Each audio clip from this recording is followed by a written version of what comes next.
think they coincide together and they have something similar in it. If I recall the mandate of the independent expert, it is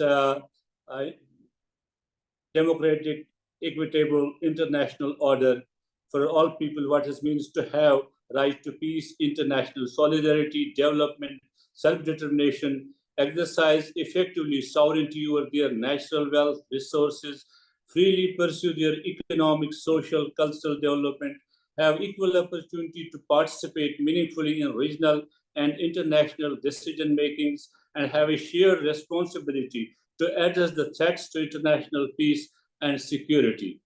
Here I recall the General Assembly report presented by the former special independent expert on the promotion of democratic and international equitable order A/69-270, which also deals with the same thing, is that the right of the people is to self-determination by virtue of which they can freely determine their political status, freely pursue their economic, social, and cultural development, the right to peoples and nations to permanent sovereignty over their natural wealth and resources, the right to every person, all peoples to development, and right to all peoples for peace.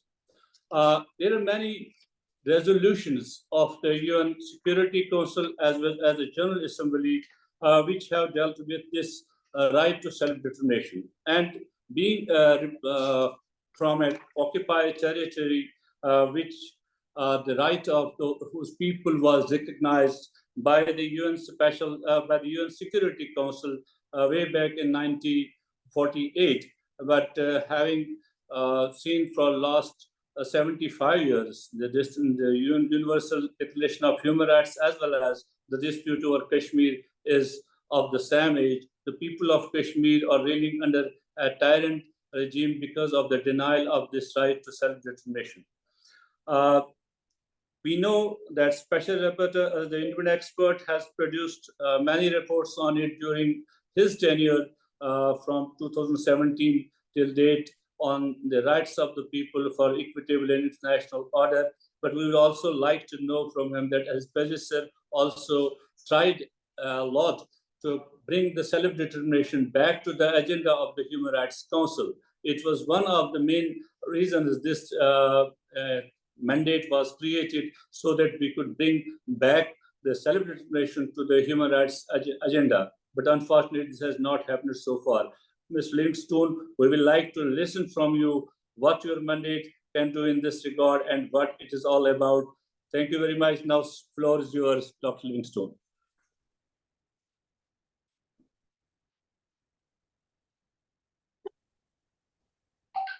Hello, good afternoon. Do you hear me loud and clear?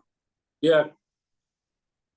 Thank you so much, my brother Wani and Dr. Shabuta, the moderators of this wonderful webinar.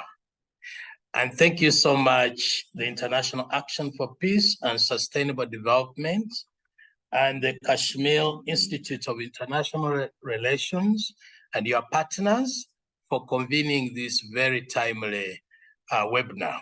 I want also to welcome my fellow panelists. Welcome. I look forward to hearing your views on a very important subject. First and foremost, I would like to welcome the theme for this particular webinar.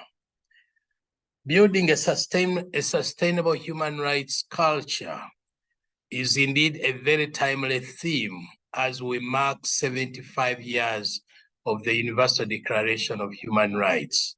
There could never have been a better theme than this one as we look to 75 years of the Universal Declaration of Human Rights. As the world looks to 10th December 2023 as the day for the World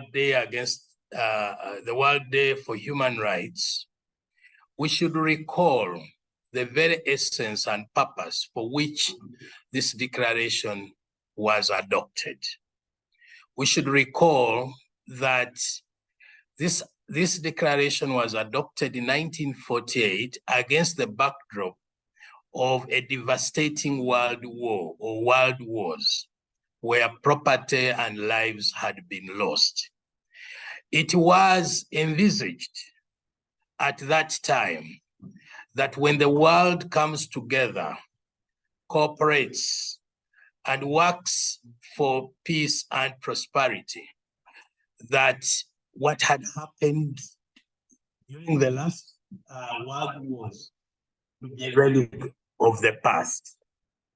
Unfortunately, as we look to 75 years of the Universal Declaration of Human Rights, that seems not to have been the case, because right now the world is grappling with so many challenges.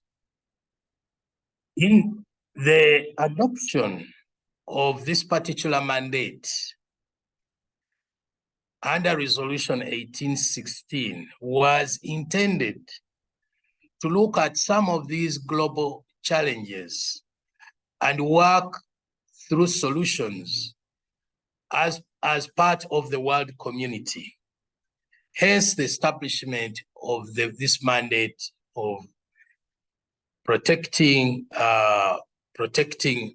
human rights, rule of law, democracy, under paragraph 14 of the resolution that establishes it. As you recall, first and foremost, we have a challenge of promoting peace and security. We cannot talk about a sustainable human rights culture without peace and security. Currently, we are grappling with a very devastating conflict, of course, as you know, in Gaza, between Israel and the occupied Palestinian territory. You can recall the thousands of people who have lost their lives and the destruction that currently is taking place. Of course, we should not also forget that we have also, again, in our backyard, the conflict between Russia and Ukraine. And there are very many conflicts in very many parts of the world. Mentioning this is just a tip of the iceberg. So one of the challenges we need to address as we mark 75 years of the Universal Declaration of Human Rights is how to ensure global peace and security. That's the very reason why in my 2022 report, both to the Human Rights Council and the General Assembly in New York, I devoted my research on the question of global peace and security. Thinking about global peace and security requires the world to adopt various measures, among them the question of the nuclear weapons, the necessity for states to ratify and adopt the global treaty on prohibiting nuclear weapons. The issue of disarmament is very high on the agenda. The need for states to embrace globally the whole question of disarmament. It is one of those concerns we have if we are going to maintain peace and security.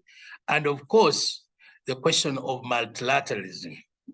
As you all know, under the UN Charter, it was envisaged that states would cooperate on all matters, or when there are threats to global peace and security, they would work collectively.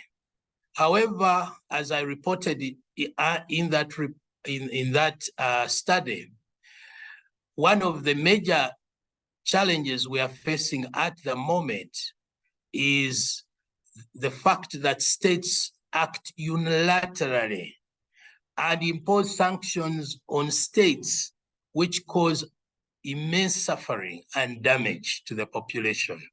So the need to restore multilateralism, to act in concert among states is one of the issues that we need to address as we think about building a sustainable human rights culture. one of my findings was that the UN Security Council is very much divided, as you recall. And one of the major problems is the veto power that is given to some states. They exercise this veto power whenever it suits them, and as such, peace and security continues to elude us. So that's one of the issues I want to bring out as we talk about 75 years of the UDHR. Beyond the question of conflict and peace and security is the question of climate change. And I hope my fellow panelists will address this question. Climate change poses a substantial threat to the realization of human rights, in addition to exacerbating inequalities, poverty, displacement, conflicts, food insecurity, and migration, just to mention a few. You will recall that there is a need for the world to limit the global temperatures to 1.5 degrees, phase out fossil oils, take effective mitigation and adaptation measures, and enhance climate financing to support a just transition to a green economy. It is in this regard, therefore, that we welcome the recent steps taken by member states to establish the Loss and Damage Fund recently at the Climate Change Conference in Dubai. So the issue of climate change, I think, is one of those very important elements that we need to address if we are going to build a sustainable culture as we move beyond 75 years. Technology. Of course, at the beginning of this century, technology, the use of the internet, social media, artificial intelligence were welcome developments, as well as other areas in medicine and biotechnology. However, the use of social media and artificial intelligence also causes a potential threat to the whole question of human rights, and we need to address it post 75 years of the Universal Declaration of Human Rights. We need also to address the question of global pandemic. We can no longer talk about a free world, a peaceful world, when we are under threat of pandemics.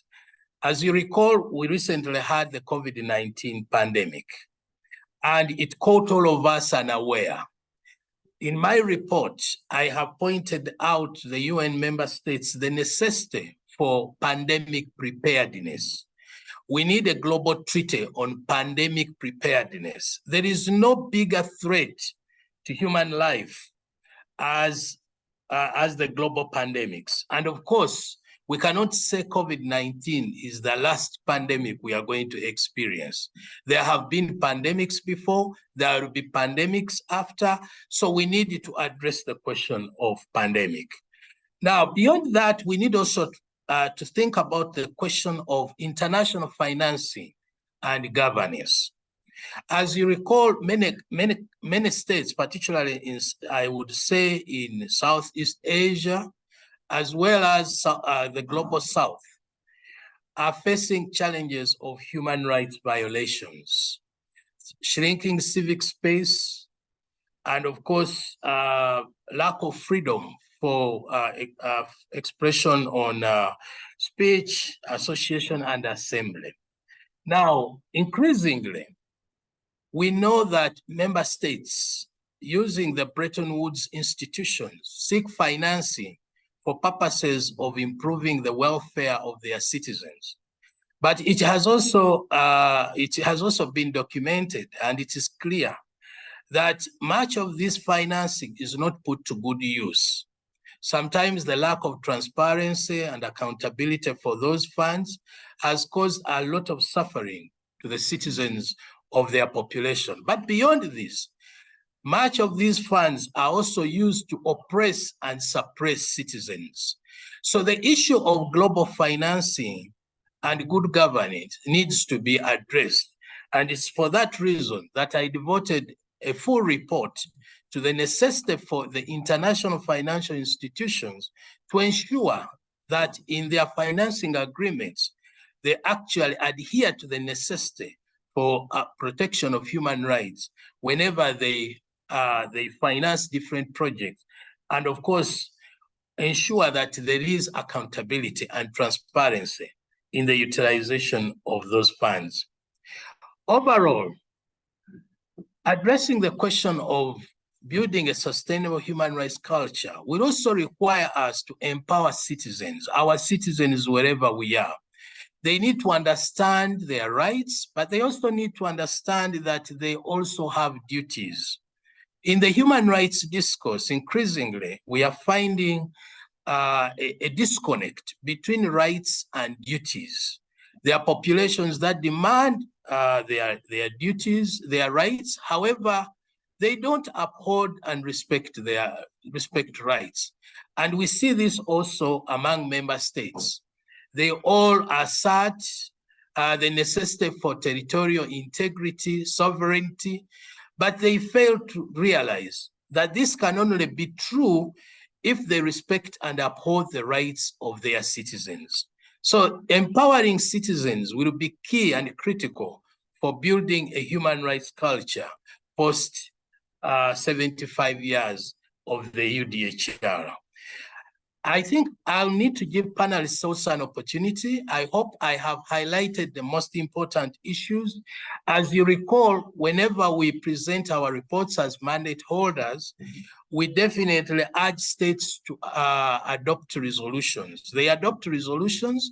However, we are also concerned that many of these resolutions are not implemented to the letter. So it is also important that we urge member states post 75 years of the UDHR to ensure that they uphold their obligations, but at the same time, they implement to the letter the resolutions that they pass in the various conferences. I would also use this opportunity as the world looks to the Summit of the Future. As you recall, in 2024, the United Nations will be convening a Summit of the Future to look at the globe and see how far we have been able to implement the Sustainable Development Goals. All of us know that the adoption of the Sustainable Development Goals was an important development. However, of course, in terms of progress, countries vary. Some have done well, some have done poorly. So we hope that the UN conference on the Summit of the Future will be an important landmark in examining the progress that has been made, but we should also be able to look at how best can we promote better implementation of the declaration? Because as we all know, the Universal Declaration of Human Rights is a norm of international customary law. There should be no exceptions among states to the observation and adherence to the norms and standards that have evolved and developed as a result of the Universal Declaration of Human Rights. So I look forward to the Summit of the Future with hope that member states will rededicate themselves to the necessity to uphold the declaration, the norms and standards, and ensure a more peaceful, prosperous world. And with that, I would like once again to thank you for giving me this opportunity. I look forward to hearing your views on many of these matters. And of course, I'm hopeful that when we work and cooperate, we can build a better future. I thank you.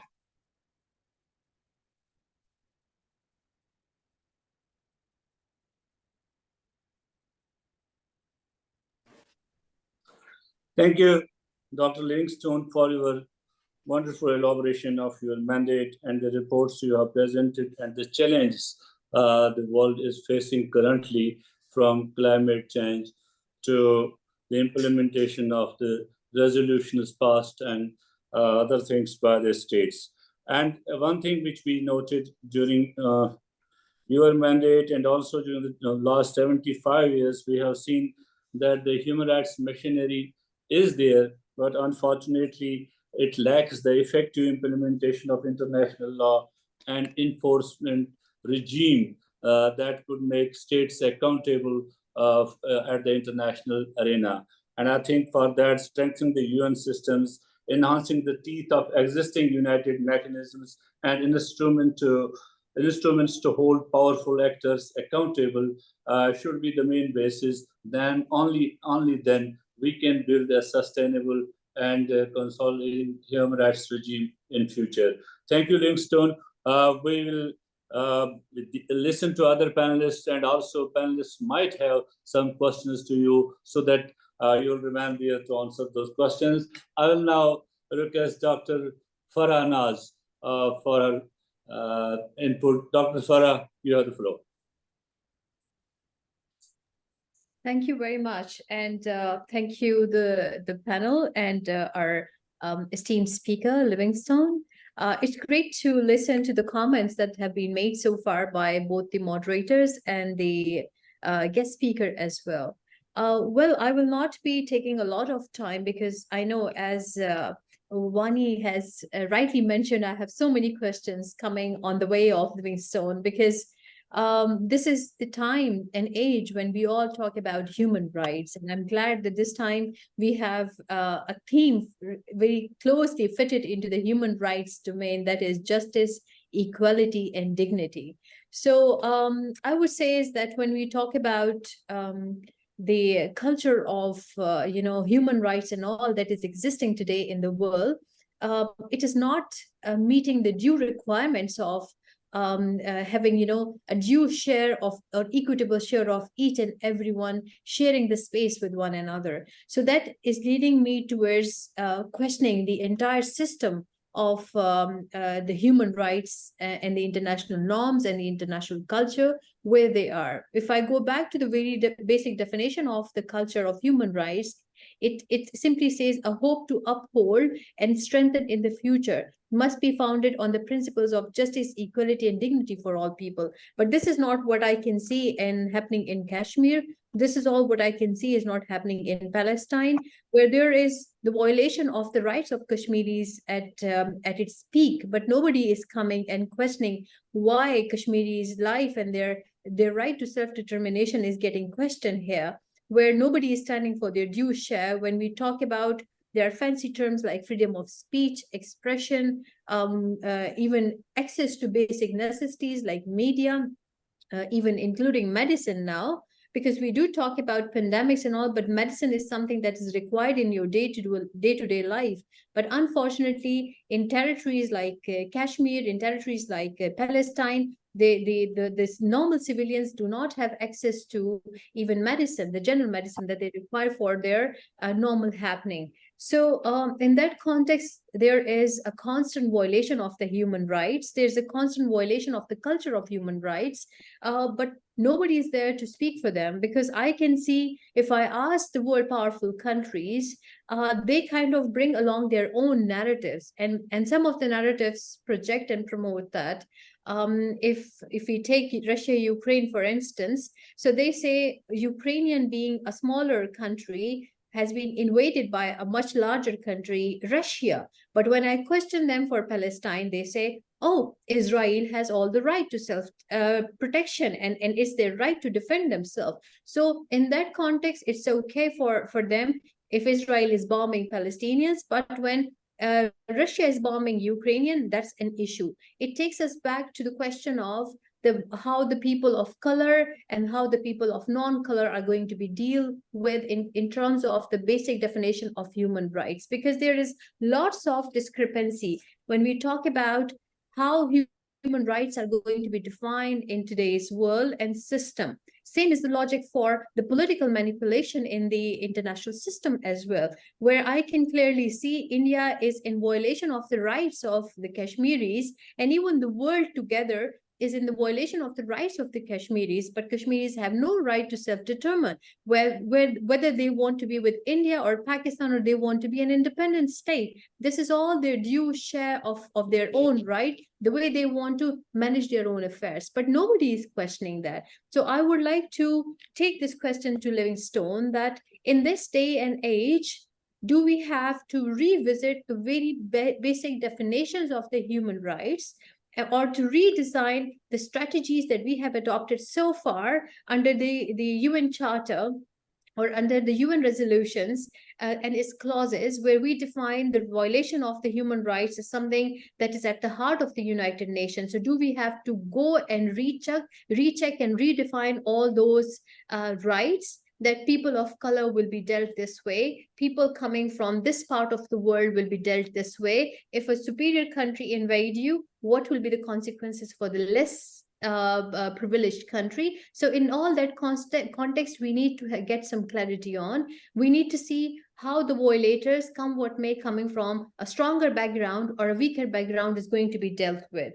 Now, coming about the issue of climate change, of course, there's again a discrepancy that I can see, that the climate has been badly affected by the countries who are not that badly affected with the climate change. And those who are promoting, or I would say contributing to the climate change facilities and climate change system, they are not penalized for their work and all. And it's the less developed countries who are getting penalized for all of that. So who is going to put restrictions on such kind of countries who are contributing more towards the climate change and violating the climatic rights of the less privileged countries who are struggling with their own difficulties as well?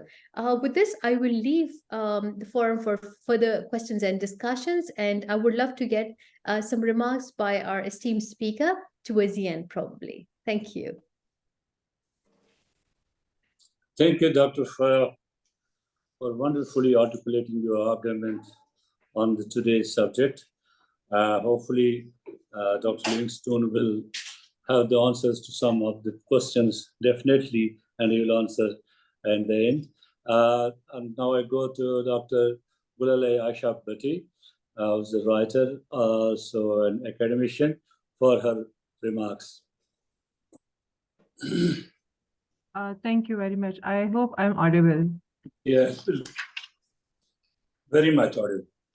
So I just want to share some slides over here so that we can look into the data as well while discussing about the whole journey, 75 years of the UDHR, and I just want to look into it, that how they have seen and treated Kashmir in this regard. I hope I have that facility as well over here. If you can share, we can see. That facility is up to you. Do we have that? No, we don't have perhaps that facility. Okay, you don't have the facility. It's all right. I'll just conclude. I'm not going to take much time, because I see that the lot of people have very much in a good way talked about it. I was looking at that UDHR, it's Universal Declaration of Human Rights at 75, and looking to the future generations. And in this short keynote, which Secretary General, he emphasized that the promotion made in the United Nations Charter and UDHR rights were explicitly for the future, and how they watch, they look for the new generation coming. But sir, what I came to know is that the basic human rights for the Kashmiris, it has always been neglected. For example, more than 77 decades, the Indian armed forces are subjected to constant violation of UDHR in Indian occupied Kashmir. And in 2018, the United Nations revealed that its report on Kashmir that impunity of human rights violations and the lack of access to justice are the key human rights challenges over there. And there are some facts or figures I actually wanted to share over here, but unfortunately I cannot. There are certain findings that unlawful killing by the Indian security forces, it has increased to hundreds, and then injured and detained are more than 9,000 to 10,000. And then there are, the basic right of the denial of education.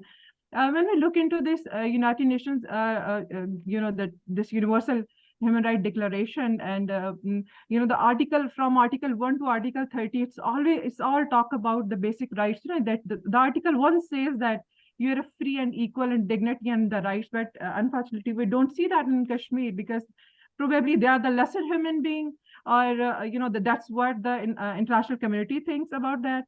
And then we see that everybody, the second article says that everybody is entitled to the right and the freedoms without any color, without any sex, language, religion, political, and other opinion. But we recently saw that they, on regular basis, they are arresting students and they are arresting the common Kashmiris on having if they have the different political or social or economic understanding, and they are talking about, if they are talking about their own rights, and they are easily being arrested and detained without even giving them the right to apply for the bail, that is or right to appear before the law.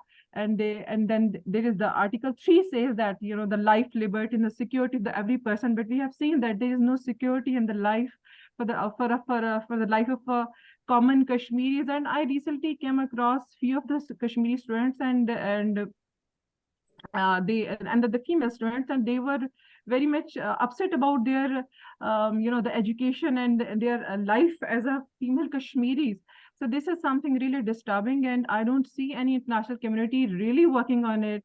And I would say that probably because they are lesser human being, or that they are from some lesser god, or they are somehow they are not being entertained by on the basis of, because India is a strong superpower, and India has got another status or blue-eyed boy of a West now, and now they are taking care of his interest, just like they are taking care of Israel in Palestine. So somehow I see that there's discrimination, highly disturbing discrimination. And there's another report I'm looking at, that torture in captivity is 76.6%, and this report is from Kashmir UDHR report of 2006, and it says that crackdowns are 99.2%.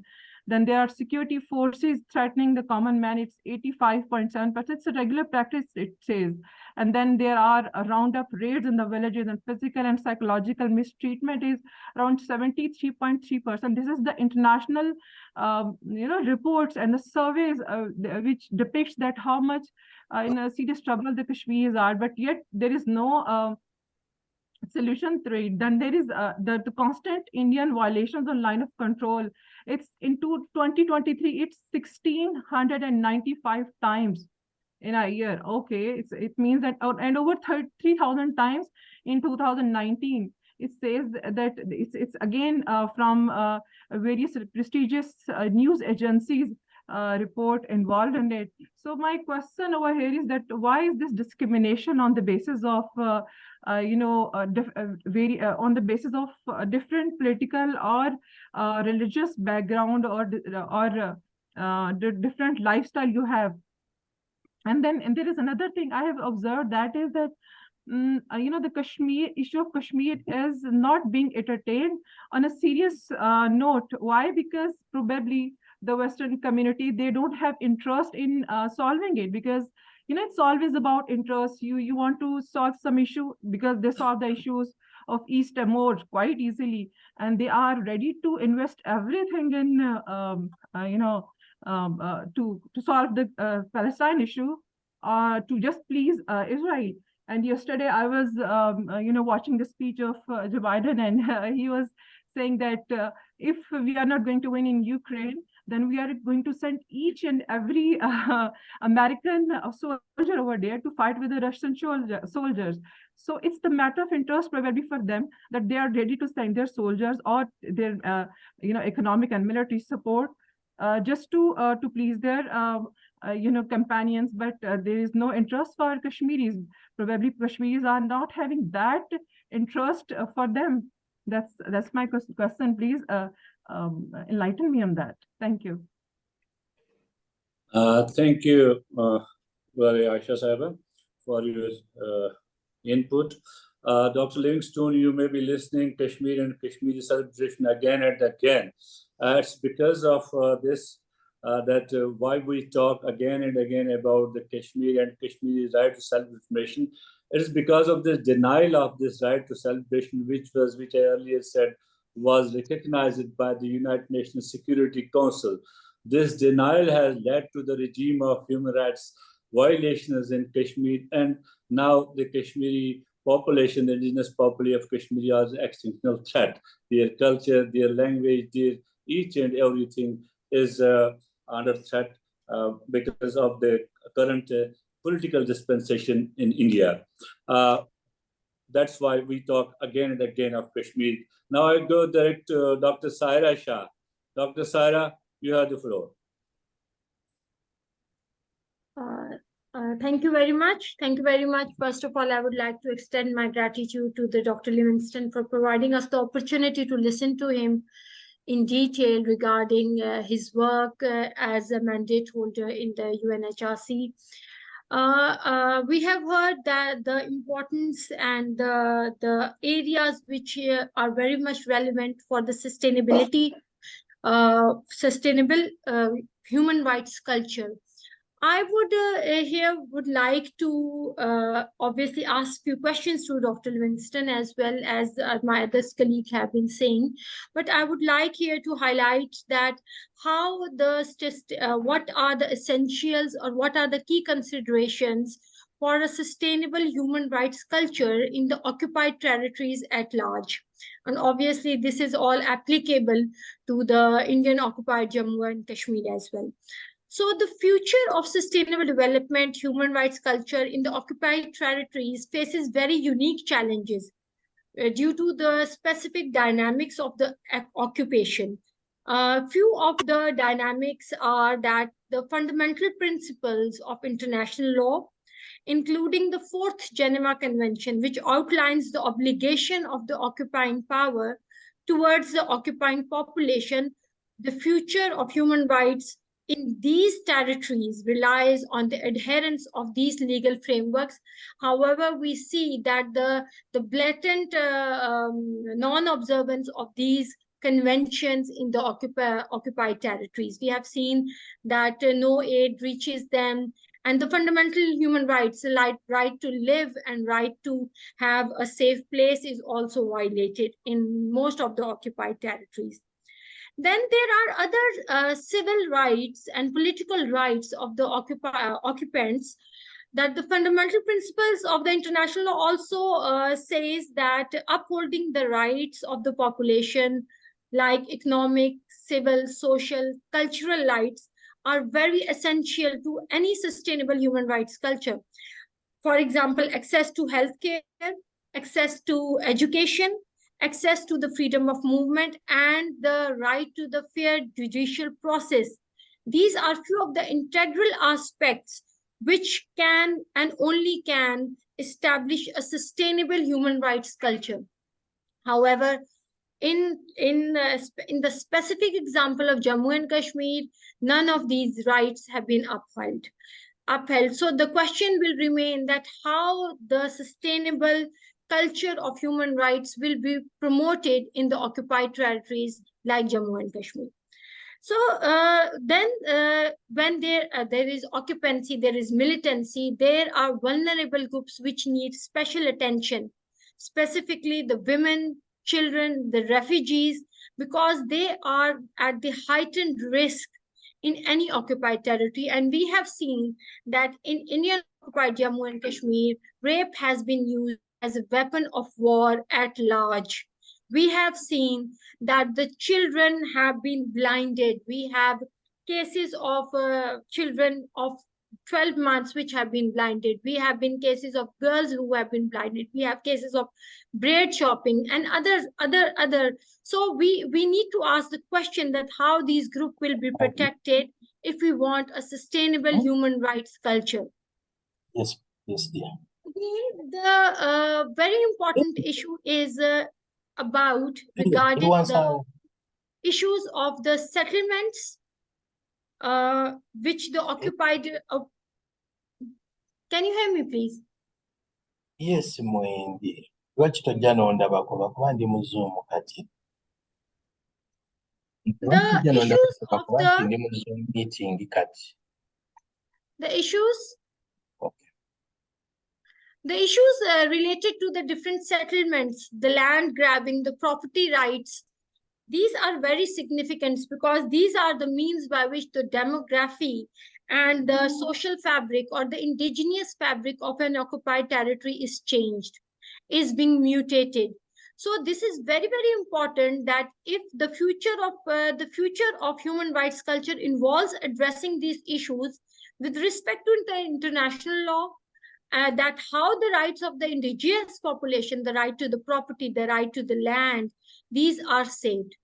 Then a very important aspect which I would like to ask to our keynote speaker, our esteemed keynote speaker, is that the sustainable human rights culture in the occupied territories also depends on the progress of dialogue, of the progress of peace negotiations, and how the population, the occupied population and the occupying population, there needs to be a dialogue, because eventually things can only resolve through a dialogue.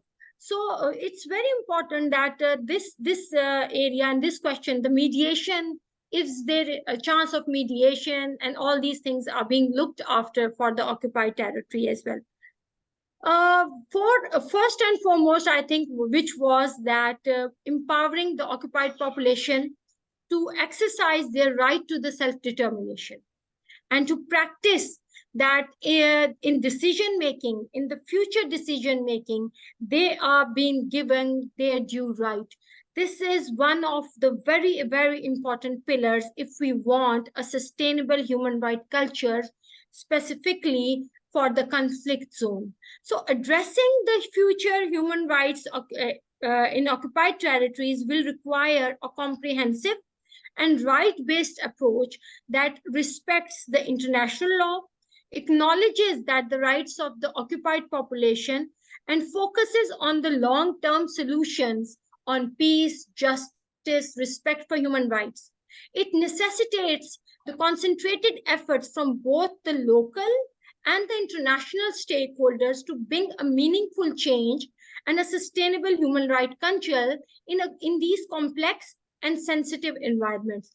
Here, I would also like to ask few specific questions to our keynote speaker regarding these, that we have seen that in specifically in Jammu and Kashmir, we have seen that the Indian policies regarding the land grabbing, regarding the confiscation of the properties of the local, regarding the delimitation, so that the fabric of the indigenous population is changed and the majority is changed into minority. What do you think? What is your deliberation upon it, that how these things can be stopped by the international law or the international interventions to save the indigenous rights of the indigenous population? With this, I would like to hand over the mic to esteemed Altaf Saab, Wani Saab, so that he can ask these questions to our esteemed keynote speaker. Thank you very much. Thank you, Dr. Saira. Is Madhya with us?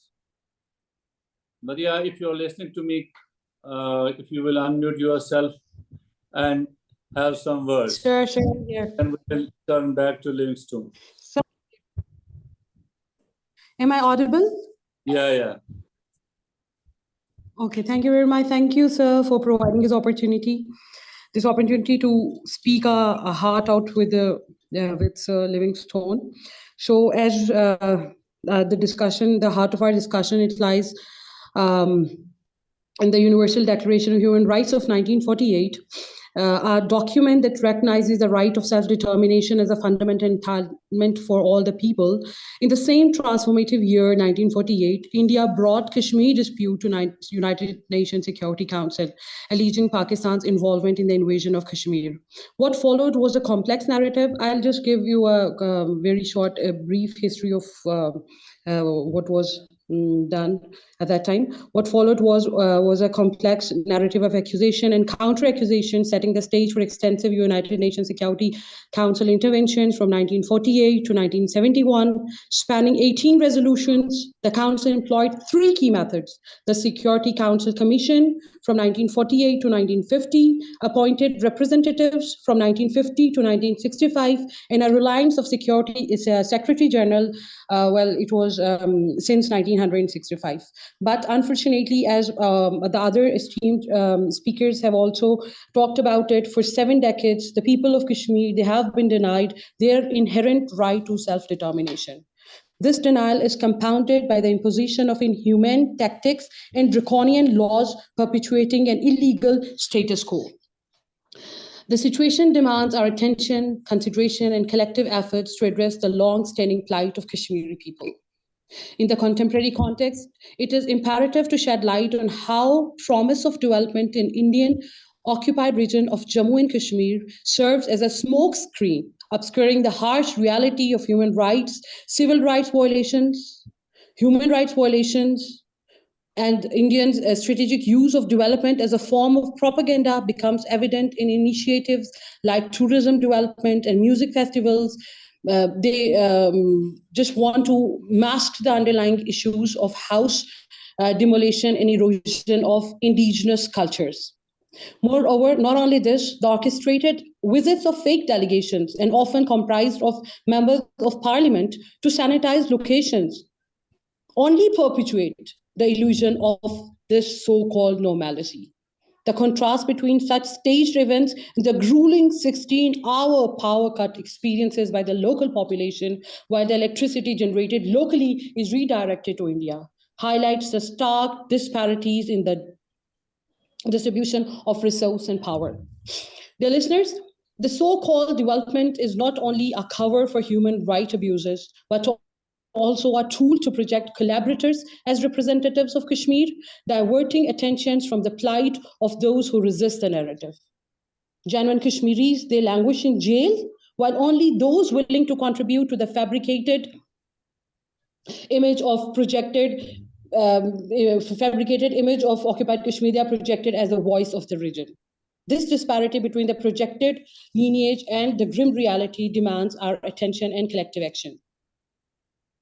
So I have the common question which all of the speakers have asked, and I'll just make a few comments that we should engage in a discussion that not only expose these deceptive tactics, but also seeks to address the root cause of human rights violation in Indian occupied Kashmir. And by acknowledging the disconnect between the portrayed narrative and the lived experience of the people, we can strive for a more and truthful and just representation of the situation. Thank you very much for your time. Over to the next speaker. Thank you, Madia, for your inputs. As we have listened to a number of speakers as well as to Dr. Livingstone's first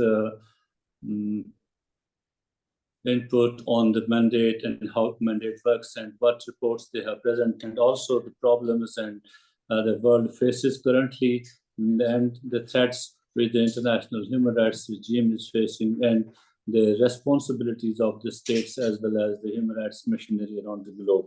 Now, Dr. Livingstone, you have listened to our panelists, their plea and their questions, and I will humbly request you to go through these if there's any clarification on these, so kindly do ponder on them.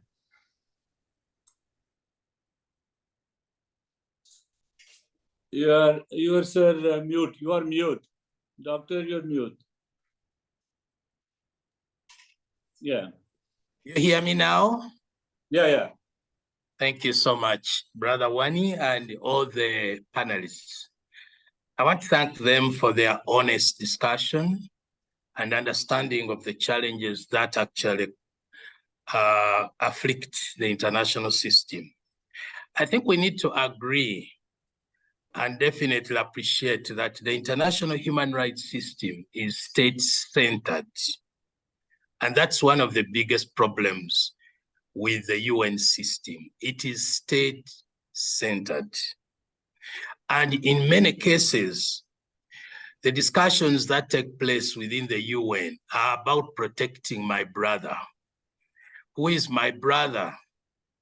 They are not necessarily reflecting largely on the citizens, the plight of the citizens, and the suffering that they are undergoing. Within the UN Security Council, for example, they exercise the right to veto because they are trying to uphold their own interests. On many occasions, when I have presented my reports to the Council as well as to the General Assembly, I have been attacked by member states to the effect that I exceed my mandate. Yet under my mandate, paragraph 14 is very clear that the mandate holder shall contribute to the protection and respect for human rights, rule of law, and democracy all over the world. They forget that they gave me a global mandate. So every time I touch on matters that are very sensitive to them, they are very quick to dismiss my findings on grounds that, you know, I am exceeding my mandate. However, having said that, we still need to nurture the international system. It is important. The adoption of the UN Charter and the establishment of the United Nations, I think in my view, was one of the biggest achievements of the world community. Because indeed we have a home where we can run to when we're under threat. And therefore, the need to strengthen the UN system has never been greater than it is today. So I want to call upon the entire world, wherever they are, the global citizens, that they need to call for the reinforcement of the UN system. Because we cannot have answers unless member states dedicate themselves to the values, norms, and standards that we have adopted. Today, we question these norms, we question the declaration, we question the human rights system. The system itself is comprehensive enough to protect us. In fact, the biggest challenge that we face right now is the disconnect between the rhetoric and the practice. It is that disconnect. It's not the lack of, neither the inadequacy of norms, standards, and values. These are very well known. In fact, in my latest report and presentation to the UN General Assembly, I invited member states to rethink this question of the right self-determination. In fact, it poses one of the biggest challenges that we have within the rights discourse. Because increasingly, I have had complaints, I've had fears, I have had from many communities across the world who are under oppression by the so-called majority. Majorities which were minorities and now they are majorities. And that is a growing phenomenon. For example, let me illustrate this. I have been in talks and I have had numerous exchanges with the people of Sri Lanka. The Tamils are crying out. The Kashmirs are crying out. The people in Armenia are crying out. In Hawaii, they are crying out. In South Cameroon, they are crying out. In Western Sahara, they are crying out. In the occupied Palestinian territory, they are crying out. They are all crying for justice, protection, respect, and of course, to be valued as citizens who deserve their rights. But who is hearing them? They are under occupation, they are under subjugation, they are mistreated, they cannot have access to their resources. Definitely, they are being discriminated against. Of course, when you are an occupier, like a state, you have responsibilities. You have responsibility to ensure respect for the rights of the citizens under whose under your jurisdiction. But increasingly, we see many states, behaving as if they are not aware of their responsibilities. And that's the reason why you are crying out. You are saying India, for example, is supposed to be a model. It's one of the superpowers we have in terms of economy, in terms of size, in terms of population. India should be a good example, but we are increasingly hearing the suffering of the Kashmirs. The Kashmirs, they all deserve the right of self-determination. So I asked the member states that it is high time they reflected on this right self-determination. It's a very important right. Until until this right is upheld, until these people are freed from domination, abuse, and oppression, they can never enjoy their rights. So it is one of those areas we shall continue to flag out, because unless people exercise the right self-determination over their resources, over their territory, definitely they will continue to demand for that, and it is a justified demand. So most of the questions you have been raising all have a lot to do with member states rededicating themselves to the norms and values of the UN Charter. For example, again, in my recent report, I raised the question of the role of the UN General Assembly. The General Assembly has been hijacked. It is no longer the institution that we expect to get answers from. It has become a talking shop. And I asked member states, when do you actually assert your powers? It is high time as the General Assembly, to whom we all look, that you assert yourselves. Because increasingly, there are states which are becoming more important, and there are frameworks that are becoming more important. For example, people now look to the G7, they look to the G20, they look to the G77, they look to NAM for answers. They now ignore, for example, the UN General Assembly, the biggest platform that planet Earth has. So I have asked them to reassert themselves. I've asked them to implement the resolutions. I've asked them to speak and act to the aspirations of the world community. I have also asked for them to create space for representation of citizens, because being state-centered in itself is a disservice to humanity. They speak a language they all understand, but they don't speak to the aspirations of the common person. So it will require political will. It will require rededication and recommitment.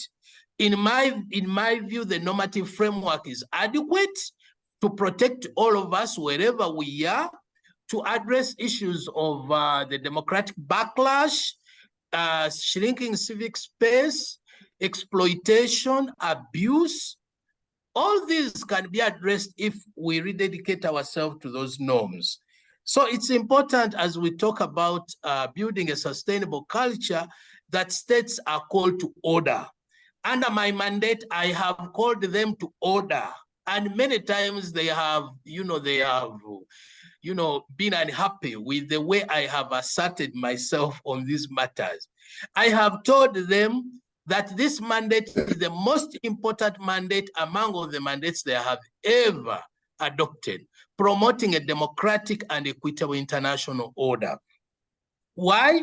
Because it's the inequalities that we experience, the iniquities that we experience, the lack of democracy within the UN, the international system, within the Bretton Woods institutions, that we continue to suffer, because they're using their powers, they're using their privileged positions to undermine the integrity of millions and millions and billions of people all over the world.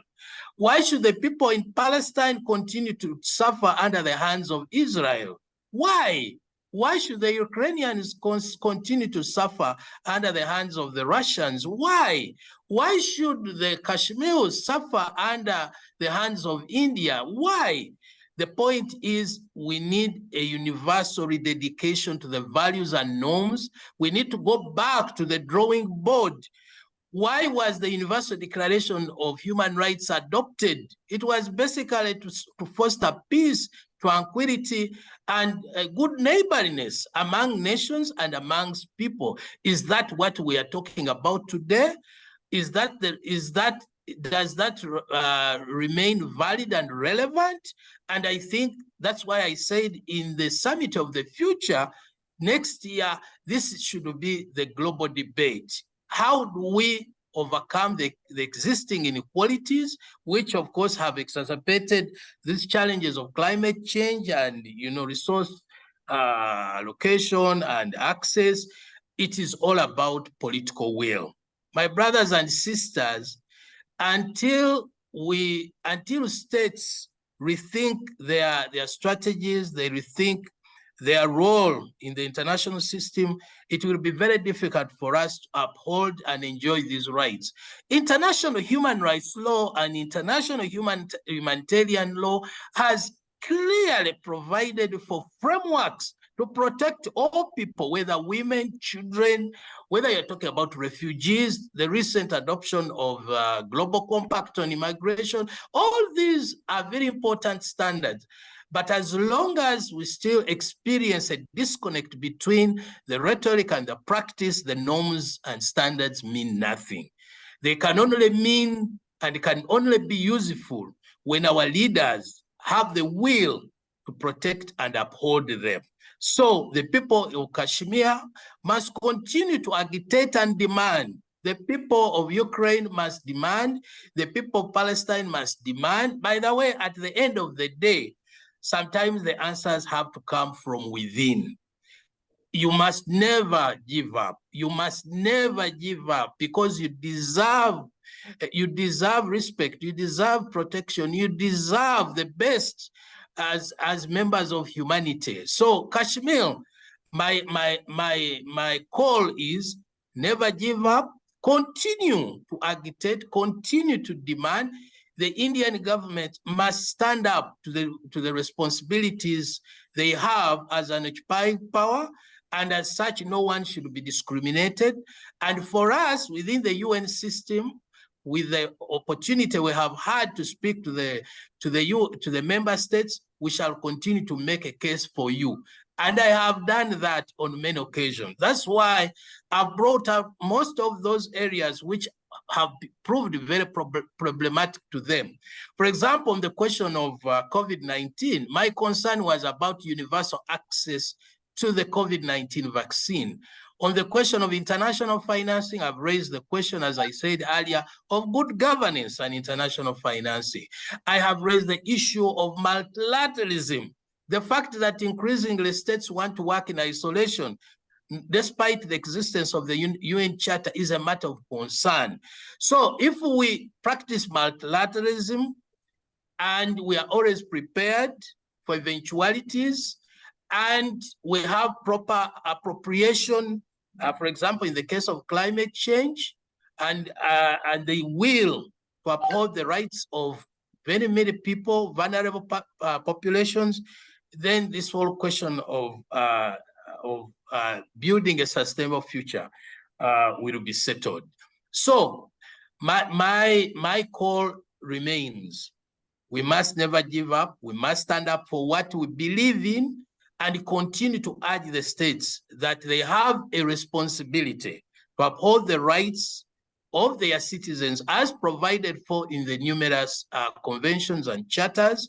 And as such, it is not just about commemorating 75 years. It's about reflection and asking ourselves the difficult questions and saying, look, have the people benefited from the declaration? Are states living to their responsibility, the duty to protect? Is this being upheld? And when that happens, then issues of access to basic necessities, protection, I think will cease to be at the center of our discourse. International law has made it very clear. It's a norm of international law that no one shall be discriminated against. We all know that discrimination is actually unacceptable under all standards. And I also believe the Indian Constitution definitely must have abhorred discrimination in its entirety. So why is discrimination continuing under Indian occupation? So all in all, we are saying, live up to the standards that you have set yourselves. I don't know of a constitution that is discriminative. I would be very surprised if the Indian Constitution is discriminative. At least the Constitution of Uganda is, in my view, very accommodative of all rights. The question is, how are these rights being upheld and implemented? I hope, my brothers, sisters, we can continue with the struggle. The struggle should never abort. The struggle must continue. Thank you, Dr. Livingstone, for a very long explanation of all these questions and making us enlightened about the system and how it works and what are the lacunas in the system, and especially a powerful message to the people, all occupied people, that they should continue this struggle and continue asking these questions to the occupiers and also to the international community. You rightly said, I have witnessed this myself and my colleagues in the United Nations. Whenever a special rapporteur or independent expert submits this report to the council and questions some states for their human rights positioning, but always the states have the same answer that Mr. Special Rapporteur, you should behave like a special rapporteur, not special prosecutor. When late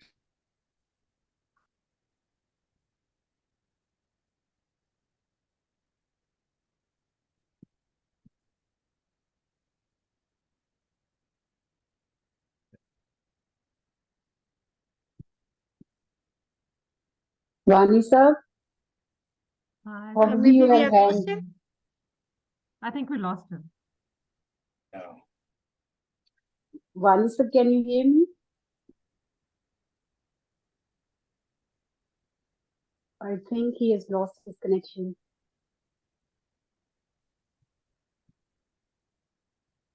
Vani sir, let's wait for 10 more seconds and then I'll take over. We lost him. Uh-huh.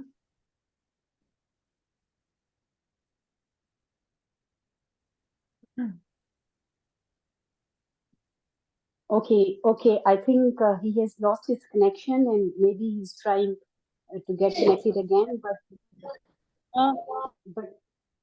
But at the end, now it's almost end of the webinar, and we have some questions from the participants as well. I hope that after a detailed explanation of the questions being posed by all the panelists and other speakers, I think they have got their answers even then. If not, then all the participants can send the questions to us and we can share with Dr. Savanyana for any other kind of explanation if the participants wants to have. So at the end, I'm once again very grateful to Dr. Livingstone for sparing time for us, and we have really good and extensive discussion, debate over here for all the questions, all the confusions which were in the mind that maybe there are some shortcomings in the finely written document of Universal Declaration of Human Rights, but you rightly said that there is no issue there, but there is only lack of political will to resolve all these issues for the people who are living in conflict zones. So my humble thanks once again for joining us today.